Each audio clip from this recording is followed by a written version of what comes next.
Bahan tambang memegang peranan vital dalam mendukung keberlanjutan dan kemajuan industri teknologi global, serta memenuhi kebutuhan energi dunia,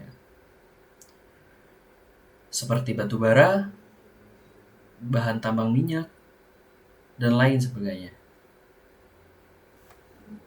Bahan tambang tersebut terbentuk dari akumulasi material-material yang mengalami erosi, pelapukan, tertransformasi, hingga terakumulasi pada suatu cekungan.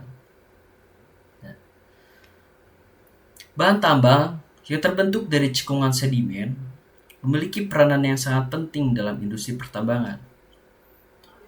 Seiring dengan proses geologis yang berlangsung selama jutaan tahun, cekungan sedimen menjadi tempat terakumulasinya material-material yang kemudian mengalami transformasi dan menjadikan bahan tambang yang kita gunakan hingga hari ini. Perkenalkan, nama saya Ami Gusti Haryono. Saya berasal dari Prodi Teknik Pertambangan Universitas Islam Bandung. Nah, terlebih dahulu, mungkin kita akan pendahuluan mengenai apa sih itu sebenarnya cekungan gitu.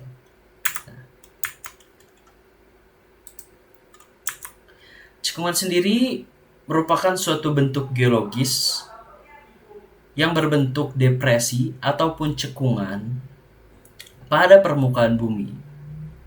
Cekungan dapat terbentuk melalui berbagai proses, termasuk dari aktivitas tektonik, erosi, pengendapan sedimen, aktivitas vulkanik, dan ada beberapa jenis cekungan sungai, cekungan sedimentasi, cekungan struktural, cekungan tektonik, cekungan juga dapat menjadi tempat terkumpulnya air, material sedimen, ataupun bahan-bahan geologis lainnya.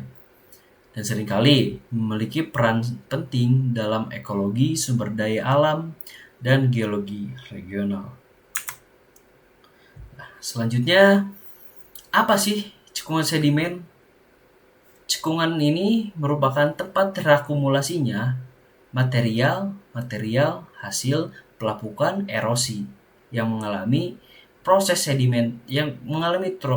transportasi sehingga terakumulasi pada suatu cekungan. Cekungan sedimen ini sendiri merupakan suatu wilayah di mana wilayah tersebut menjadi penampungan endapan sedimen yang tebal pada skala waktu yang lama. Dan pembentukan ini dikontrol oleh proses tektonik menurut NCC 1992. Nah, jadi sederhananya seperti ini. Cekungan sedimen merupakan suatu daerah yang dataran rendahan di mana dataran di sekelilingnya memiliki elevasi lebih tinggi sehingga menjadikan tempat terakumulasinya atau menjadi akhir dari proses transportasi material tersebut. Nah, ada beberapa penyebab dari keterbentukan cekungan sedimen ini, yaitu dapat berupa penipisan lapisan kerak, penebalan mantel, pembebanan batuan sedimen, dan gunung api, sehingga aktivitas tektonik dan juga lainnya. Nah, selanjutnya kita sudah mengenal apa itu cekungan sedimen. Seperti yang dari panel sebelumnya, cekungan sedimen merupakan depresi atau cekungan yang terbentuk di permukaan bumi akibat dari proses tektonik maupun non-tektonik yang menyebabkan hasil material sedimentasi itu terakumulasi. Nah, berikut ini ada jenis-jenis cekungan sedimen yang dibedakan berdasarkan beberapa faktor seperti faktor geologis, lingkungan, pembentukan, dan karakteristik morfologisnya. Berikut adalah jenis-jenisnya. Yang pertama ada cekungan kontinental. Apa sih itu cekungan kontinental? Nah, cekungan kontinental ini terbentuk dia di daratan serta diisi dengan material sedimen dari proses erosi dan pengendapan di daratan. Contohnya, termasuk cekungan sungai dan cekungan danau. Yang menjadi ciri dari cekungan kontinental ini yaitu ini, dia terbentuk di dataran. Selanjutnya ada cekungan lautan. Seperti namanya, cekungan lautan itu terbentuk di bawah permukaan laut dan diisi dengan material sedimen dari erosi pantai, pengendapan turbidit, dan endapan organik laut. Contohnya meliputi cekungan laut dalam dan cekungan pinggiran benua. Nah, mungkin kita harus mengetahui dulu pengendapan turbidit itu apa. Nah, pengendapan turbidit itu merupakan material sedimentasi yang berasal dari aliran sungai ataupun aliran laut yang mana dia terbentuk atau terendapkan di cekungan laut tersebut.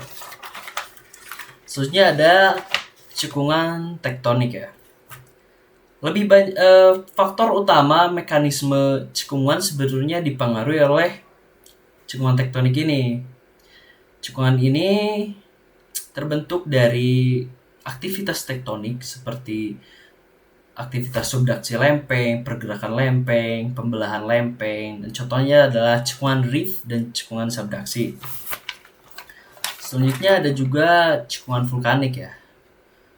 Cekungan ini terbentuk di sekitaran gunung api atau bekas letusan gunung api dan diisi oleh sedimen vulkanik. Contohnya termasuk cekungan di dekat kawah vulkanik atau cekungan lahar. Selanjutnya ada cekungan salinitas. Nah, cekungan ini terbentuk di lingkungan yang relatif panas, kering, di mana air itu menguap dan meninggalkan endapan garam. Contohnya adalah cekungan salinitas yang berada di gurun ya. Selanjutnya ada cekungan turbidit. Turbidit ini terbentuk di bawah permukaan laut dan diisi oleh material sedimen hasil dari transportasi dari sungai, yaitu aliran bawah air yang kaya akan sedimen. Contohnya adalah cekungan lempeng turbidit di dasar laut. Nah, setelah mengenali jenis-jenis cekungan, kita akan ke panel selanjutnya mengenai keterbentukan cekungan sedimen berdasarkan aktivitas tektonik ya.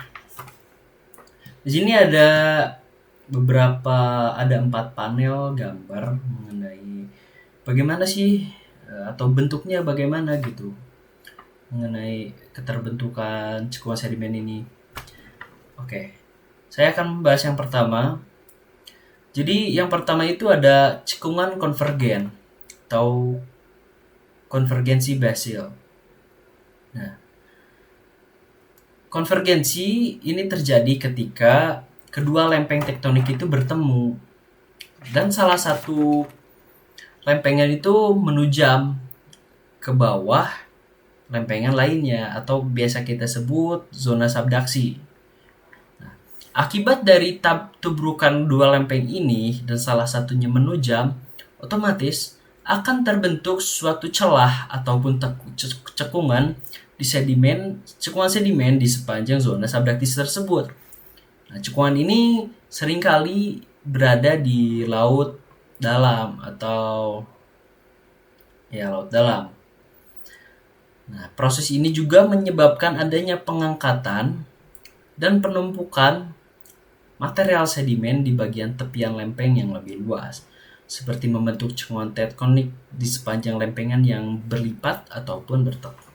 Nah, mungkin contohnya adalah seperti ini, di mana salah satu lempengnya itu menujam ketika dia bertabrakan, dan membuat space ataupun membuat celah seperti ini, hingga celah yang terbentuk dari proses tersebut menjadi proses terakumulasinya material sedimen.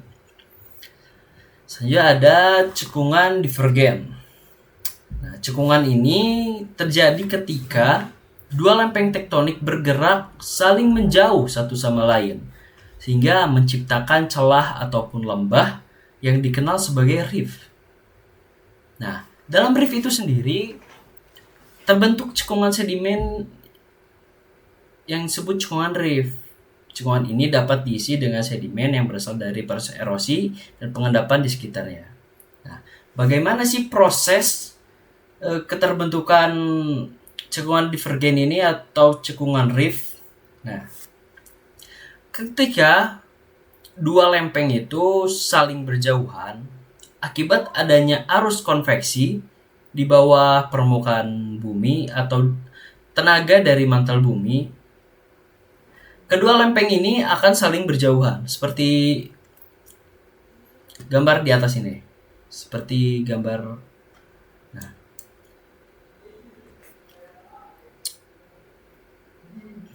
cekungan ini terbentuk dari proses ya lempengan itu saling menjauh. Sehingga ketika lempengan itu saling menjauh, terdapat space ataupun jenjang gitulah yang menyebabkan space tersebut memiliki elevasi lebih rendah dibanding dataran lainnya.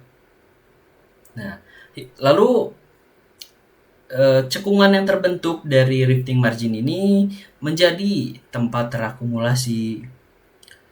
terakumulasinya material sedimen. Biasanya cekungan akibat dari divergensi ini menghasilkan endapan sedimen yang memiliki potensi sumber daya alam seperti minyak bumi dan gas alam. Nah, biasanya di sini material minyak bumi itu terbentuk gitu loh. Lalu yang ketiga ada cekungan transformasi atau transform ya.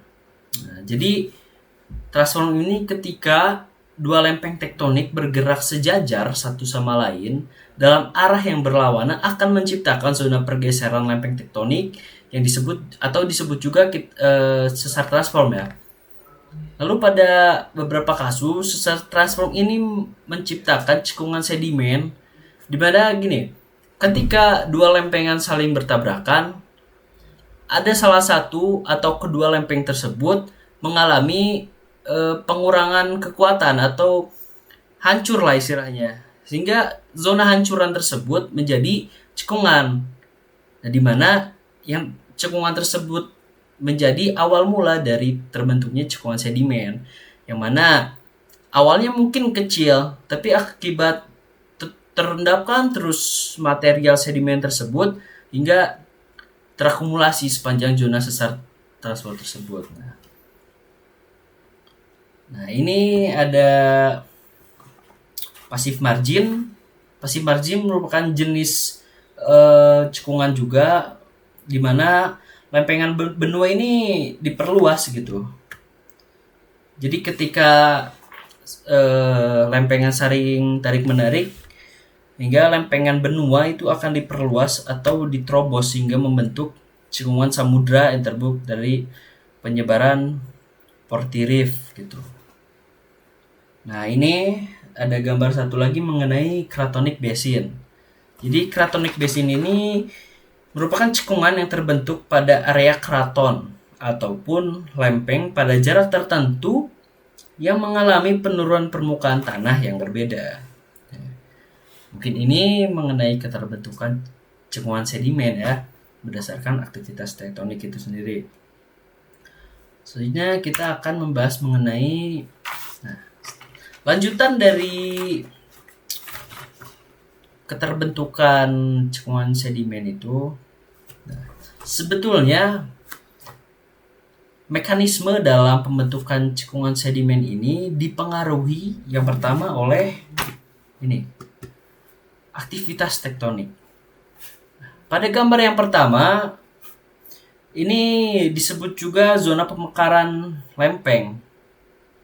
Nah, yang mana di kratonik ataupun di lempengan benua sendiri terjadi pemekaran pada lempengan tersebut akibat adanya aliran konveksi dari mantel bumi yang mendesak lempengan-lempengan di atasnya untuk saling menjauh, sehingga terjadi desakan magma dari mantel tersebut yang menyebabkan gini. Ini kita ibaratkan aliran magma ya. Mungkin lebih jelasnya seperti ini. Nah, ketika ada energi arus konveksi sehingga menyebabkan lempengan ini saling menjauh, sehingga menyebabkan adanya cekungan atau retakan di area tersebut yang menjadikan tempat terakumulasinya material sedimen itu sendiri. Nah, yang kedua, ini merupakan proses divergensi, akan tetapi lebih tua gitu, atau proses selanjutnya dari proses ini, yang mana ketika pemekarannya semakin lebar, maka akan semakin banyak material-material sedimen yang akan terakumulasi. Pada zona ini produktif juga terdapat tumbukan minyak bumi, biasanya pada proses yang kedua ini. Selanjutnya, ini juga yang ketiga ya. Proses yang ketiga adalah tahap selanjutnya, yang mana semakin tua proses tersebut, maka akan semakin banyak pula cekungan yang terbentuk. Nah, seperti ini. Ini kan terjadi pemekaran ya. Nah, apabila terjadi pemekaran pada suatu lempeng, otomatis ada suatu lempeng yang bertabrakan. Nah, zona yang bertabrakan ini kan biasa kita sebut subduksi ya. Nah, ini juga sama dia, membentuk cekungan juga. Nah, ada juga ini cekungan di tengah-tengahnya yang biasa disebut incratonic basil. Oke, mungkin lebih jelasnya seperti ini. Kalau yang subduksi, ketika saling bertemu akan terbentuk suatu cekungan di area sebelah sini. Kita akan membahas ke panel selanjutnya mengenai post depositional versus sin depositional basin. Apa sih sebenarnya ini? Oke. Jadi ini merupakan konsep atau mekanisme dalam pembentukan cekungan sedimen. Untuk post depositional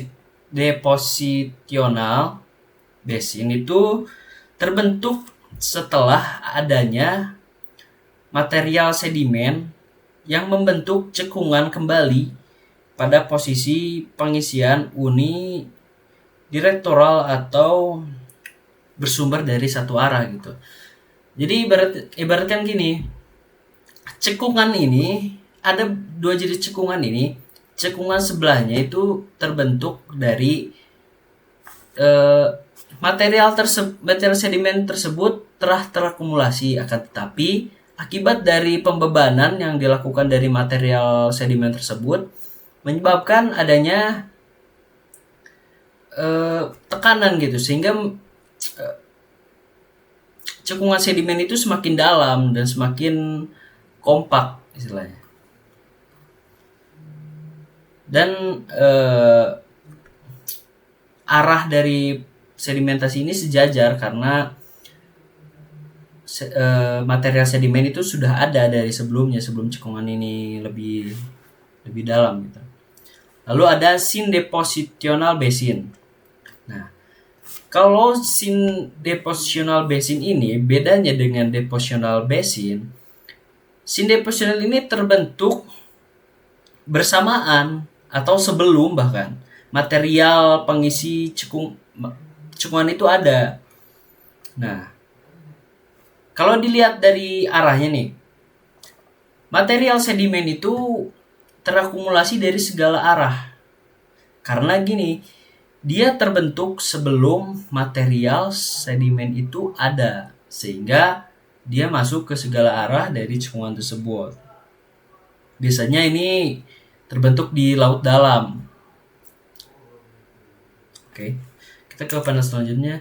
Nah, lanjut ke proses pengisian dari cekungan sedimen. Yang pertama adalah erosi dan transportasi.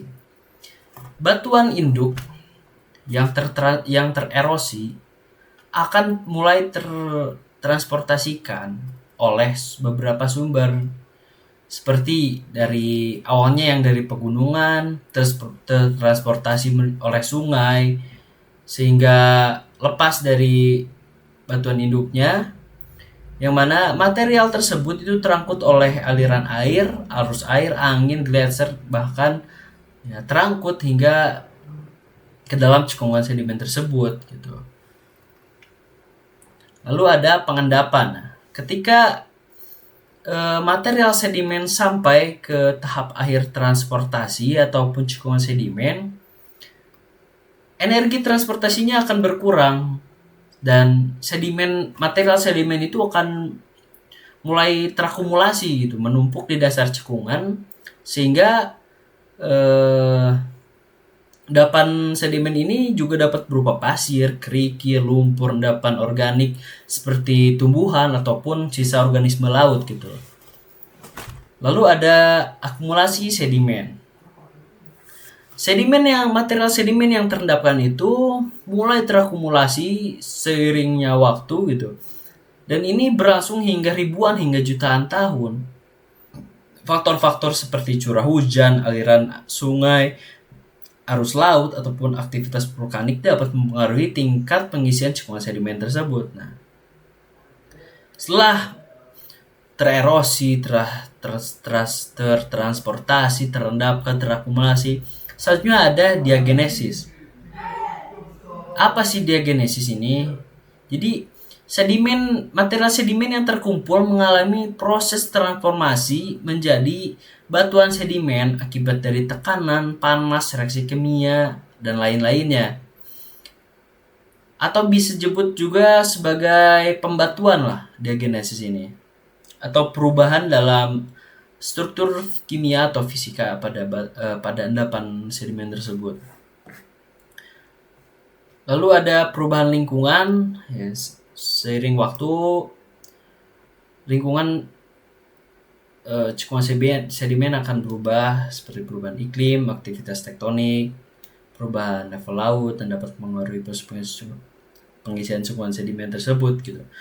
Selanjutnya ada pengisian bahan organik. Nah, endapan yang terbentuk itu akan diisi oleh material organik seperti tumbuhan, sisa-sisa organisme laut, kerangka hewan. Sebagai contohnya, mungkin batu gamping, yang mana dia berasal dari sisa-sisa organisme laut yang mengalami proses pengendapan dan diagenesa segala macam. Oke, mungkin ini mengenai proses pengisian cekungan sedimen. Dan apa sih kaitannya cekungan sedimen dengan pembentukan bahan galian ekonomis? Seperti yang dibahas di awal, bahan tambang merupakan bahan yang penting bagi kehidupan sehari-hari kita, ekonomi, perindustrian, dan teknologi serta sebagainya itu bahan tambang itu memiliki peran yang vital gitu loh. Yang pertama, nah berikut ini ialah material tambang gitu yang terbentuk dari cekungan sedimen itu sendiri. Yang pertama ada minyak dan gas alam. Minyak dan gas alam ini biasanya terbentuk dari cekungan sedimen, karena cekungan sedimen seperti yang saya jelaskan itu menjadi tempat terendapkannya bahan-bahan organik gitu, sehingga menghasilkan kondisi untuk pembentukan minyak dan gas gitu. Jadi cekungan sedimen ini menjadi wadah bagaimana suatu batuan itu bisa terbentuk, suatu material minyak dan gas ini terbentuk. Sejarah batu bara. Batu bara itu terbentuk dari endapan tumbuhan yang terakumulasi di dasar rawat biasanya yang dari dalam cekungan sedimen dan mengalami proses pemadatan selama jutaan tahun sehingga menghasilkan lapisan batu bara yang ekonomis. Jadi gini, batu bara tersebut terendapkan akibat dari cekungan. Nah, cekungan itu biasanya mengandung lumpur atau bahan-bahan di rawa lah, sehingga tumbuhan yang tumbang atau istilahnya itu tidak mengalami pembusukan, akan tetapi mengalami pembatuan biasanya. Nah, batu bara sendiri dibagi menjadi 3. Pertama ada lignit, subbituminus, dan bituminus, dan antrasit 4. Nah, selanjutnya ada logam berharga. Logam berharga seperti emas, perak, tembaga, seng dapat didapat dari endapan mineral yang ada dalam cekungan sedimen sebagai hasil dari proses hidrotermal ataupun pelepukan batuan.